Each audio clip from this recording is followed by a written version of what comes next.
So here's Richard Holder's Big Bang 3800 heads from the beginning.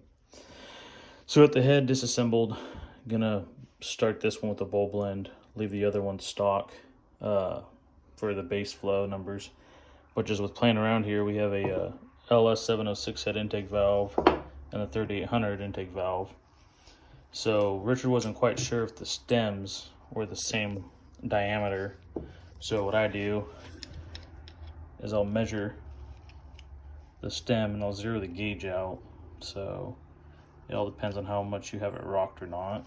So I'm by myself here on an iPhone, so don't judge me too bad. So we have that guy about 10 to 20. So you rock a little bit, you'll hit 0. That's 3800 valve. So we come over to our LS valve and we're the same exact size.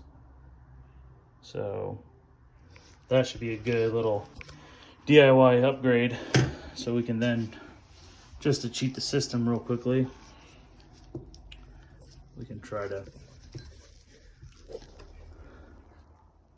so you have a different installed height, but if you look, the keepers are the same. This tip is just longer.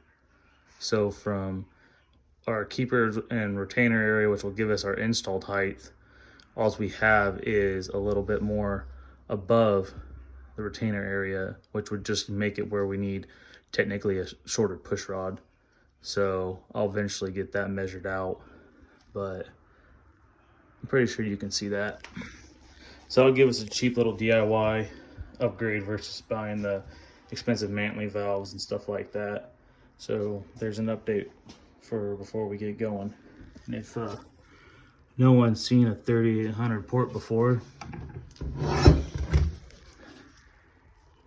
it's kind of decent to start with. A lot of factory deshrouding around the seat, which will give us really good low lift flow numbers. My goal is to do that as well with the bigger valve. So it's not the worst head from the factory, bar none. All right, guys, I'll update you soon.